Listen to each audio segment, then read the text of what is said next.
Friends, how's it going on? Here I am with another book review, something else that I read in 2025, and that is Cormac McCarthy's The Road. You can probably find 100 different reviews of this on YouTube. I'm just going to give you mine real quick. This is from the perspective of somebody who's just getting back into reading, just been consistent with it for this year.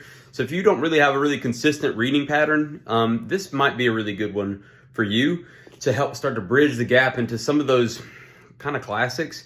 I mean, this book is considered one of the best, like, top 10 books in this, like, century or something insane like that. Like, this is one of the best books that's been written out there. I heard so much about it, and I was like, all right, let's read it. Let's see if we can get through it, because a lot of times they say that, and then it's super boring, you know what I mean? I had started out reading a bunch of Brandon Sanderson, and I wanted to switch gears. I read a couple Cormac McCarthy books, and I was building up to this one, because I was like, I like him, I'm in, I know his voice. And so then I picked it up, and let me just tell you, this is a super fast read. Super fast read. It's not long, and what pulls you through, it's a post-apocalyptic world. They don't tell you what happened. It sounds like a nuke went off or something. The world's dead, and this dad and his son are just trying to survive in this crazy world, and they've got this goal to get to the sea, even though they don't know if that will pay off, and they're just trying to survive one day after the next, after the next. And so, like, that's the setting. But what's crazy about this book and what makes it so good is the tension. So again, Cormac McCarthy, he don't care. He will kill any character at any given time. And I know that because I read a couple of his other books first. So when I pick this up and when there's tension in the scene, I'm biting my nails, dude, because I'm just like, God, please don't let this poor little kid die.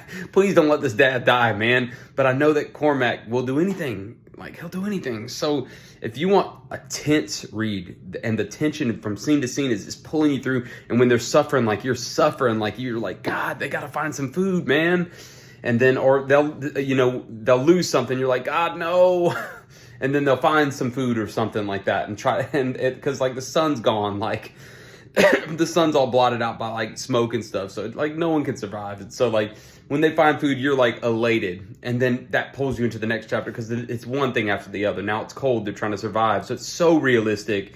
And you're just so invested in the characters. My God, you're invested in the characters the whole time. So you got to read it. Like, it's really good. And I won't spoil anything, but it's great. I don't have a strong stomach.